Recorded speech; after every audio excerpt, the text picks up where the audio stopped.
privileged and excited to be able to introduce someone that I think is absolutely left her mark here at the church. I guess it was about 7 years ago. I said first service, which goes to show I'm a typical male. I have no concept of time. But 7 years ago, Amber came up to me and said, hey, I really have a heart for the women of this church. And I know that we have a lot of women that are going through a lot of things. And so, man, it was one of those, we were like, man, how can we support you and help you? And, man, she's been loving well and is leading our women's group. And she walked with so many different people in our congregation. And the reason why I want to introduce her is because here at Refuge, the title pastor is not promotion. The title pastor is not something that is given. It's something that's earned. And one of the things that we do here, we don't parade. We don't try to bring light into something that look at us. It's actually, we really take seriously the pastorate to serving people and to love them.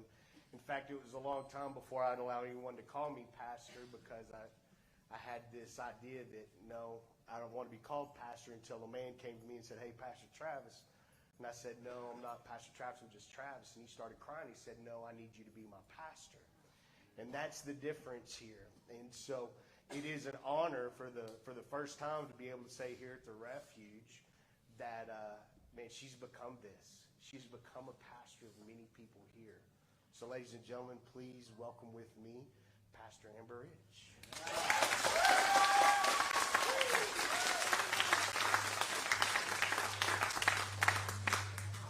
A lot of introduction to live up to, y'all.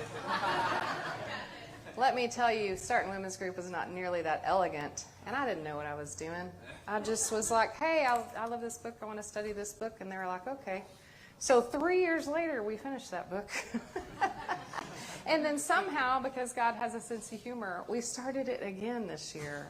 I'm like, what in the world? So, actually, if you don't know me, I'm Amber. I teach the women's group, obviously. And as I look out at you, really I feel a lot ashamed that there are so many women I don't know here. And I want to know you, especially if you want to be connected and walk with us. So please, please, join us at women's group sometime. I can't get up here and not make a pitch about women's group. 11 a.m. Saturdays in the sanctuary. I want to welcome our visitors this morning. I just will have you know that this is the only time twice a year you'll see me up here without a ball cap on. Usually I just do announcements. When we say come as you are, we really do mean it here. So please, absolutely, if you want to come and join us, be comfortable. Absolutely, we mean that. Refuge Church, I always say, is a cool place, and then I'll correct myself and say it's a cool people.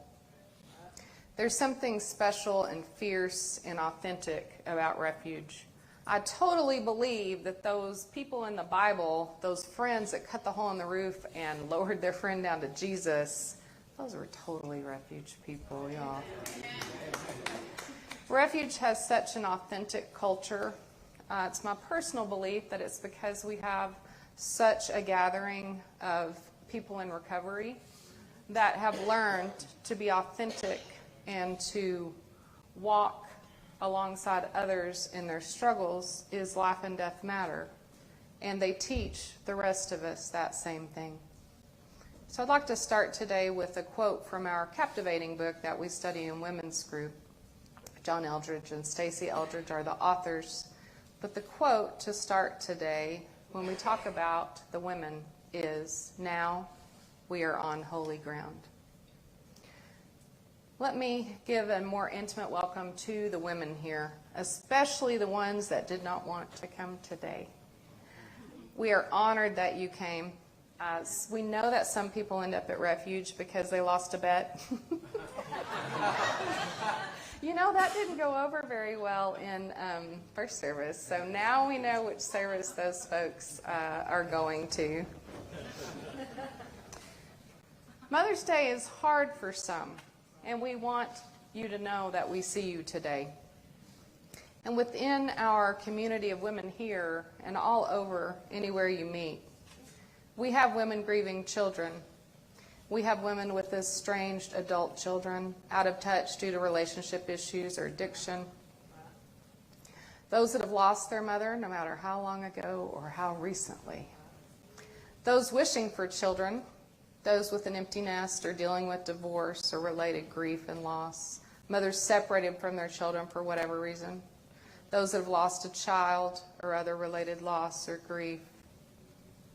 Mothers, ladies who had mothers that told them they were not worthy with their words or their actions. Those with estranged or toxic or abusive or dysfunctional or passive mothers. Those grieving children we never got to meet. So please know today that we see you. And we're going to do Mother's Day the Refuge way. We like to give things a title, right? So I had to give the sermon a title, and I called it Mothering, a Lifetime Sport.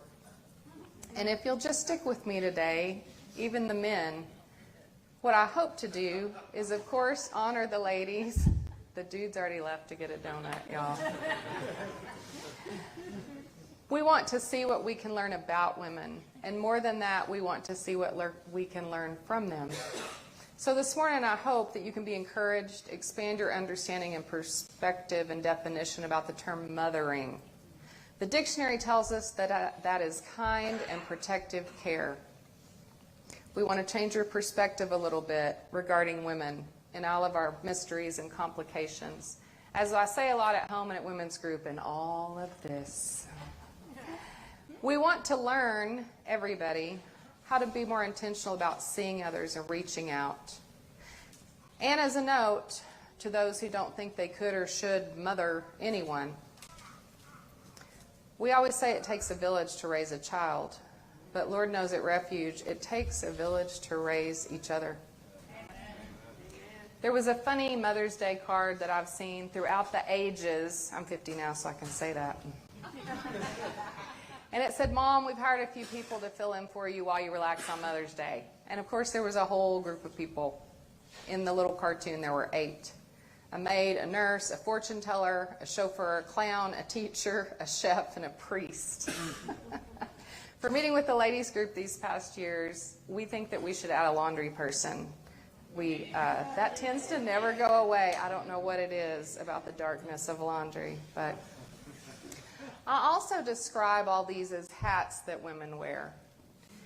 And we may be, in any given day, in any given hour, a sister, a mother, an aunt, a daughter-in-law, an ex-daughter-in-law, a stepmom, a worker, a boss. And so I've never seen anybody really use a hat rack to where it looked neat and tidy. Often our woman hat is on the bottom somewhere, and it's covered up in all of this other stuff. And we know, if we're thinking about a messy hat rack, that what's going to happen is the woman hat underneath is just going to take the shape of all that stuff on top. In preparing for this, I tried to observe women and take a step back. I was inspired by a character from The Chosen, the disciple Matthew, as portrayed in The Chosen. I think it's a great show. I highly recommend it if y'all haven't seen it. But he really had a personality, especially his character in the show, for just observing, not emotionally, and recording. So I've done some observation of women within this time that I have thought about today's message. And I looked at our groups of women, even one little group on one little evening. We had such diversity. We had one lady that was talking about retirement. We had one lady that was pregnant. We had one that was 50 years old and talking about getting married. That was me. We had one birthday girl about to welcome twin grandbabies. And in this diversity, you can see that a lot of that is so related to being a woman. Some of the things are special, bad and good, to women. So in preparing this, there was one verse that I had crossed off the list and not realize I had crossed off the list. But a similar thing happened to me in women's group with the book we're studying, so I should have expected God to play his humorous trick on me. But I just made notes over the past few months, and I accumulated them. They were a mess. Anybody that saw a picture of my notes was like, whoa, we are not letting her get up there. What is all of that? But all I did was just let those notes sort themselves into topics. And then I looked at everything and thought, good grief, it's Proverbs 31. The Proverbs 31 woman does a lot of things. And we feel like we have to live up to a lot of things. And I'll go through parts of the verse in the next little bit. But it says that her lamp never goes out at night. In our captivating book, they ask, when does she sleep? So we don't want to fall into the trap of interpreting this or letting anybody else force feed it to you as a try harder list. This is soul killing, and I think women have enough try harder lists. What I saw after my notes sorted themselves into categories was a list of everything we already are.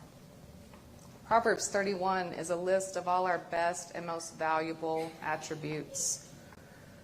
On the flip side, what we don't want to do is we don't want to be Proverbs 31 zombies. We don't want to be blindly marching into the next day with perfection in mind, because the young people may not understand this, but the people my age and older know that doesn't do any good for anybody. Also related to this, I've learned over the last few years, lots of men suffer with, but a lot of women do also, what I call the unworthy, unlovable lie. It's so common that I give it a name. So a lot of women struggle with this. They feel like they're not worthy. They feel like they're unlovable. And men are not immune. They suffer from it too. But again, we see it so often that we've named it the unworthy, unlovable lie. So we want to look at Proverbs 31 as our attributes and strengths, and not as a try harder list. Because women are people pleasers. We're relationship specialists. I say all the time, we are just in charge of all the relationships on the earth, no pressure. But everything trickles down from that. Oftentimes, just like the women in the Bible, we feel isolated. We feel unseen. And we still struggle with two more lies that we believe at the same time, which are opposite lies. It's the craziest thing when you think about it. Women also worry that they're too much and not enough. Those are two opposite things. We believe those both lies at the same time because we're multitaskers like that. My ex-husband had a great aunt LaRue. She was a delight. She was with the family for many, many years. But I remember one of the first times I met her, she showed up at Thanksgiving. She had this laugh, like when you type out ha ha ha on your phone, y'all, her laugh was just like that.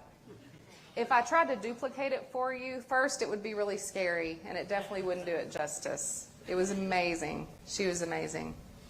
She had worked, I believe, as a civilian. She worked for a colonel, though, for many years. She was a professional lady. But she showed up while we were doing the Thanksgiving meal before it was ready, and she sat down and started visiting with everybody and said, I'm not a cook, but I'm a great bottle washer. She never apologized for what she was good or bad at. She never felt like, never crossed her mind she had to explain it to anybody. And it seemed obvious to me that she never felt less than because she didn't fit in. This same great Aunt LaRue was at Pearl Harbor the day of the bombing, and she was pregnant. So lest we forget, women are also vulnerable. Jesus speaks of the least of these in Matthew 25, 31 through 46. He says, truly I say to you, what you do not do for the least of these, you did not do for me. I think we would be ill-advised to mistreat the daughters of the living God, which sounds a little dramatic, but after you look at our history, and especially different cultures, any body modification we do is women. Bound feet, coils around the neck to elongate the neck. We are literally moving bones around in these ladies' bodies for beauty. A friend of mine, an older lady friend, if you don't have an older friend, get one, y'all. They're the best. She took me to a Broadway musical called Six. I didn't even know what a Broadway musical was. Y'all Google it or I'll tell you about it after. This was about the 6 wives of King Henry VIII. I thought it was great. It was a true story. But I was a little horrified after I thought about it. They made it funny, but it was also really scary. And the tagline went in order of all the wives: divorced, beheaded, died, divorced, beheaded, survived. So this was a guy a long time ago. I'm not great at history, a long time ago. A guy in power that just disposed of many of these women because they didn't suit him anymore. Women are vulnerable. In the Bible, God introduces himself to Hagar as El Roi, the God that sees. So please know, women and men as well, God sees us. God sees you. And a lot of times my prayer is that we would see each other. People sometimes ask me, I want to do something at church. I want to get more connected. And really the only advice I have is pay attention. There is always somebody within, usually arm's length, at home, at work, at church, that needs some support. And that's all we do. We don't have any magic words or amazing intellect. We have some good preaching out there with wherever the guys are. But we can walk with you hand in hand and take you to where God is. That's all we can do. Women are nurturing caregivers. Proverbs 31 says she is cloaked with strength and dignity. She watches over the affairs of her household. They call us helpmates or helpmeets or something similar. And there's some translations that interpret this really as meaning lifesaver. The same interpretation teaches that this word, when it's seen, means all the other times it's in the Bible that God came through and rescued someone in battle. Whether that interpretation is true or not, I believe that women have such a significant and special role, and often they are such a helper to be considered lifesavers. Nobody writes songs about Dad's house or Dad's kitchen, do they? They just don't. Mom's comfort and care, or that's what we're supposed to do. Nobody asks if Mom has eaten. Let me tell y'all, here in just like 15 minutes, y'all better go home and feed those mamas. Women are a comfort. It's something we automatically provide. Mother is the name for God in the lips and hearts of little children. I ran across that quote a few months ago. It's actually from a British novelist I'd never heard of. But I loved that. Mother is the name for God in the lips and hearts of little children. Because I think women mimic God. They love like he does. Pastor Allen taught towards the end of March out of Ephesians 4 and I believe Ephesians 5. Be kind and compassionate to one another. And he talked about mimicking God, loving like he does. And then in that same verse or that same area, they talk about the whole body being joined and held together with every supporting ligament. Women do a great job of that. They are a network. I mean, Lord help y'all, right? We will talk to strangers. Hey girl, super cute shoes. I love your hair. We will stop and help other mamas at the changing table in the airport. How do they do that with all of those children? Hey mama, can I stop and can I help you? Can I give you a hand? Can I hold something? Women do a great job of networking, even among strangers. One of the most obvious things women bring to the world is beauty. Also one of the most dangerous for us We offer beauty to the world. We are one of God's masterpieces. I was at a fancy steakhouse in Vegas years ago, and I realized that a lady walking around the restaurant, beautiful, elegant dress and clothes, it took me a few minutes to realize that her only job was to walk around and look lovely. She worked for the restaurant. She had a really fancy piece of jewelry that had the name of the restaurant or their logo. And that was her only job. And of course, if we think about it, that's a little wasteful and weird. But what an amazing example. Because sometimes God just makes things that are beautiful. We see things in nature God creates for us all the time. A lot of times my prayers are for our ladies to be romanced, that God will speak to their heart and whisper to them. And men, I ask the same thing for y'all. Don't get scared. But God will romance men in a different way. You know, they may see an elk, we see a rainbow. Whatever works. But women appreciate beauty. We are romantic creatures. Our beauty is often mismanaged by us, by the world, even by amongst the women.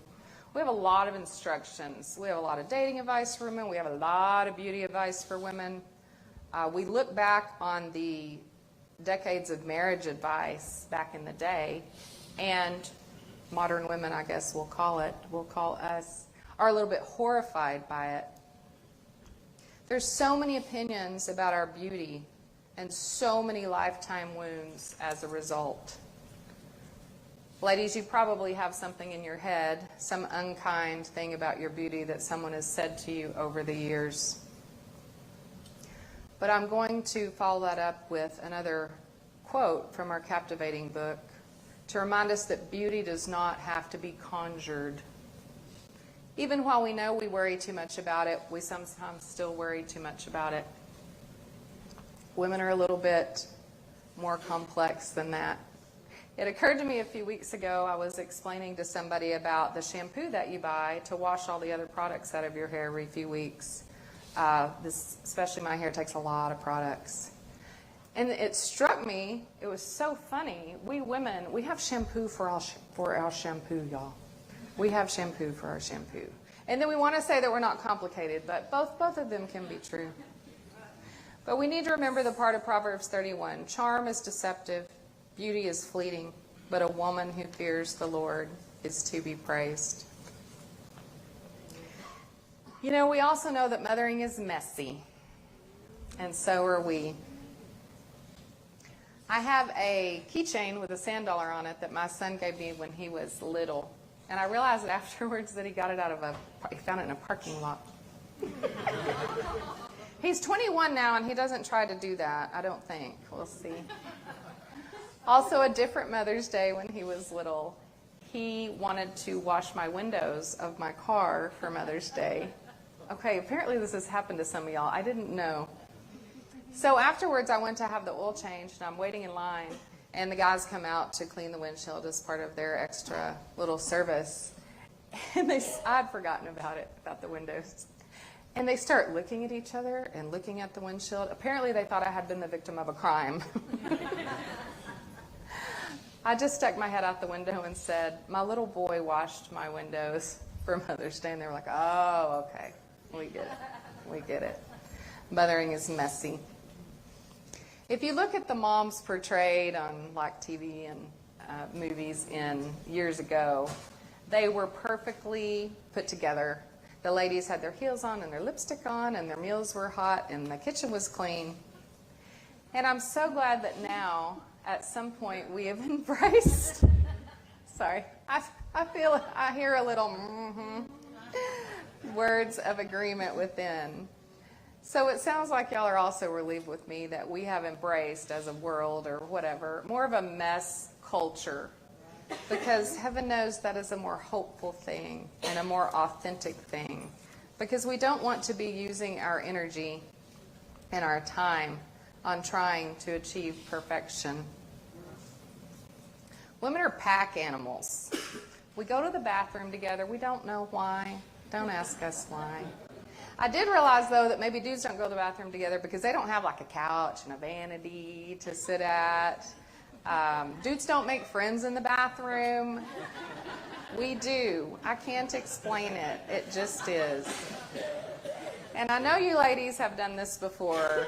And gentlemen, you'll never have the chance. Be so grateful. You have never lived until you have helped a bride in her wedding dress to the potty in her Cinderella foo-foo dress, as my brother used to call it. You have not lived. So I took a head count in first service. We've all done it. It's a good thing. Women are pack animals. You know, we show up. We show up. We juggle coffee and car seats and calendars and appointments and the whole household, and we show up.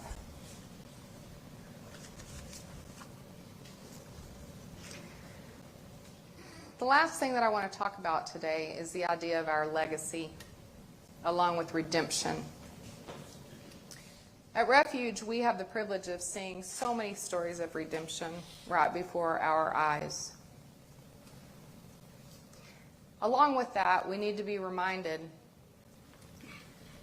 that we have an opportunity and a responsibility to create and sustain a legacy.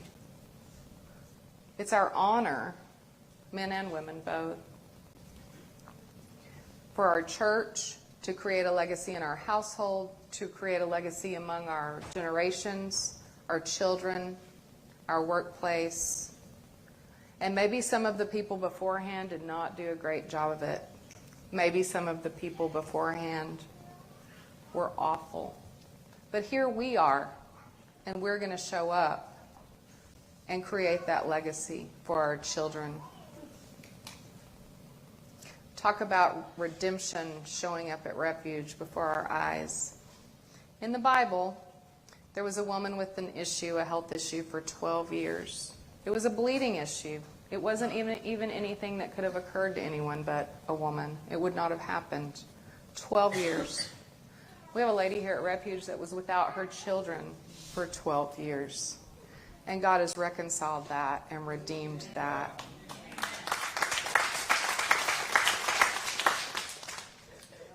Oftentimes, we lose something in our lives. We lose a marriage. I didn't cry first service. I did really good. But we lose something in our life where it doesn't go the way that we had it planned. It doesn't look like the way we wanted to see it. So we have this tree that we look at, and we're only looking at one tree, and all the leaves have fallen off of it. And we say, God, please put the leaves back on my tree. And God's like, well, I wanted to talk to you about some other stuff and walk with you. No, I just want to talk about my tree, God. Can you please put the leaves back on it? Meanwhile, you know God, He may be doing a flower garden and planting crops, painting the sky. He will redeem things that we never thought possible.